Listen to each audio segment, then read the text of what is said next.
Hi hello viewers, welcome to ఆకాశం Andhra news. ఒక news అండి. అంబానీ పెళ్లిలోనూ మన గురించే చర్చ. పవన్ కళ్యాణ్ అంబానీ పెళ్లిలో కూడా వాళ్ళ గురించే చర్చ అంట. పవన్ కళ్యాణ్ స్పష్టం చేశారంట.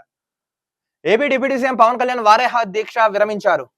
ఇప్పుడు డిప్యూటీ సీఎం పవన్ కళ్యాణ్ వారాహి దీక్ష విరమించారంట. గత నెలలో వారాహి దీక్షను చేపట్టిన పవన్ సోమవారం నాటితో విరమించారు. అనంతరం పార్టీ కార్యాలయంలో జనసేన నేతలను పవన్ సన్మానించారు. పార్టీ కార్యాలయంలో జనసేన నేతలను సన్మానించారంటే ఈ సందర్భంగా మాట్లాడిన పవన్ కళ్యాణ్ కీలక వ్యాఖ్యలు చేశారు. నామినేటెడ్ పోస్టుల గురించి ప్రస్తావించారు. ప్రతి ఒక్కరూ చైర్మన్ పదవిని ఆశించవద్దని పవన్ కళ్యాణ్ తెలిపారు. కష్టపడిన వారికి గుర్తింపు దక్కుతుందని తెలిపారు. ప్రతి ఒక్కరు చైర్మన్ పోస్ట్ను ఆశించకండి, బట్ ఎవరైతే కష్టపడతారో వాళ్ళకి సముచిత స్థానం అయితే దొరుకుతుందని తెలుపుకొని వచ్చారు. అలాగే ప్రధాని మోడీ గుండెల్లో ఉన్న తనకు ప్రత్యేకంగా ఫోటో అవసరం లేదని పవన్ అభిప్రాయపడ్డారు. మేరా సాత్ పవన్ హై అని అన్నారు. ఎవరు? నరేంద్ర మోడీ.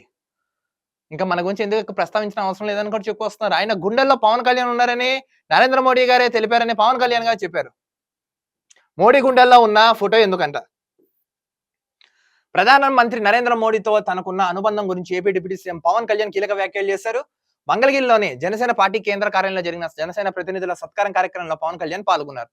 జనసేన ప్రజాప్రతినిధుల కార్యక్రమం నిర్వహించారంట మంగళగిరి కేంద్ర కార్యాలయంలో. సో ఆ కార్యక్రమంలో డిప్యూటీ సీఎం పవన్ కళ్యాణ్ పాల్గొన్నారంట. మంత్రులు నాదెండ్ల మనోహర్, కందుల దుర్గేష్లతో పాటుగా ఎమ్మెల్యేలు, ఎంపీలు, ఎమ్మెల్సీలు పవన్ కళ్యాణ్ సత్కరించారు.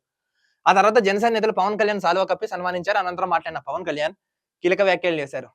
సో అక్కడ ఉన్న ఎమ్మెల్యేలు, ఎంపీలు, ఎమ్మెల్సీలు వీళ్ళందరూ సన్మానం చేశారంట. ప్రత్యేకంగా ఫోటో దిగవలసిన అవసరం లేదు. ప్రధానమంత్రి నరేంద్ర మోడీ తన మనసులో తనకు ప్రత్యేక స్థానం ఉందన్న పవన్ కేంద్ర మంత్రి పదవి తీసుకురావాలని మోడీ సూచించారన్నారు పవన్. తన రాష్ట్రంలో ఉంటానని ప్రధానితో చెప్పినట్లు గుర్తు చేసుకున్నారంట పవన్ కళ్యాణ్ కూడా. అలాగే అధికారంలోకి వచ్చామని అహంకారంతో తగ్గదన్న పవన్ కళ్యాణ్ ఎంత సాధించినా తగ్గి ఉండడం అవసరమని సలహా ఇచ్చారు.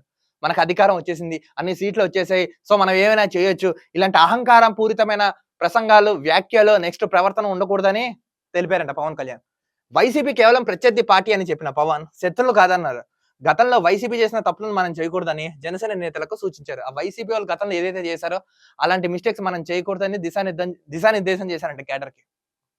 టీడీపీ, బీజేపీ నేతల గురించి కూడా విమర్శలు చేయవద్దన్న పవన్ చంద్రబాబు అనుభవం రాష్ట్రానికి అవసరం అన్నారు. బీజేపీ, టీడీపీ గురించి కూడా నెగిటివ్ కామెంట్స్ ఎవరు చేయకండి. సో ఇప్పుడు ప్రెసెంట్ ఉన్న టైంకి ఏపీకి సీఎం చంద్రబాబు అవసరమని ఆయన సూచించారు. అందరం చంద్రబాబుకు అండగా ఉండాల్సిన అవసరం ఉందన్న పవన్ కళ్యాణ్ పిలుపునిచ్చారు.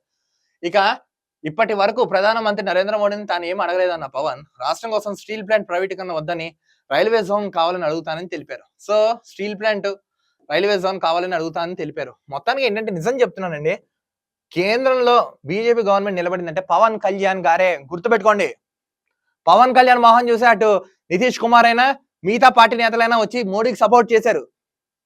మిగతా ఎవరు కాదు, సమర్థకల నాయకుడు పవన్ కళ్యాణ్. ఇచ్చిన మాట మీద నిలబడ్డే వ్యక్తి పవన్ కళ్యాణ్. చేసి చెప్పింది చేయడం ఆయన నైజం పవన్ కళ్యాణ్ది. ఒక కరెక్ట్ పర్సన్ నాయకుడు ఎన్నుకున్నారు. All peoples are satisfied. ఈ నాయకుడు నాకుంటే మాకు న్యాయం జరుగుతుందని నమ్మిన వ్యక్తులు ఆంధ్ర రాష్ట్ర ప్రజలు. అందుకే పవన్ కళ్యాణ్ గారిని ఎన్నుకున్నారు. మేరా సాత్ పవన్ హై అని నరేంద్ర మోడీ ఎందుకన్నారు? అంత సముచిత స్థానం ఉందని అడుగుతున్నారు.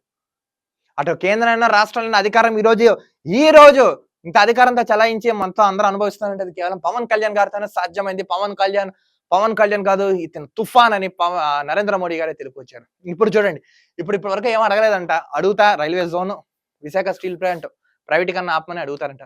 వీళ్ళు అడుగుతా తూచా తప్పకుండా తృణప్రాయంగా నరేంద్ర మోడీ గారు అయితే ఒప్పుకుంటారో చేస్తారైతే నేను అనుకుంటున్నాను. సో క్యాడర్ని అలర్ట్ చేస్తున్నారు, రివ్యూ మీటింగ్స్ పెడుతున్నారు, జనాల్లో ఉంటున్నారు. వారాహి దీక్ష ఏదైతే ఉందో అది ఈ రోజుతో విరమించారంట. సో క్యాడర్ అంతా అలర్ట్ చేసుకుంటూ మనం ఎలా వర్క్ చేయాలి, జనాల్లోకి వెళ్ళాలి, ఏం చేయాలి, ఈ యొక్క ఇదితో వాళ్ళు ఆయన ఉన్నారు. క్యాడర్ని కూడా ఉంచారంట. జనాల్లోంచి జన హృదయ నేతగా, జనం కోసం పుట్టిన నాయకుడు, జననాయకుడు డిప్యూటీ సీఎం పవన్ కళ్యాణ్ గారు. నా భూతో నా భవిష్యత్. గతంలో ఎప్పుడో ఉంటారనుకున్నాం, తాత విన్నాం, తాత చదివాం, ఇప్పుడు ప్రత్యక్షంగా చూస్తున్నాం. ఆంధ్ర రాష్ట్ర ప్రజలు నిజంగా ఓటైన తీర్పుతో మంచి వచ్చారు కాబట్టి ఈ సాధ్యమైంది. పవన్ కళ్యాణ్ మనిషి కాదు, ఇతను తుఫాన్. నేను కూడా చెప్తున్నా. మరో వీడియో తగలుద్దాం. అంతవరకు చూస్తున్నాను ఆకాశం Andhra news. This is Dilip signing off.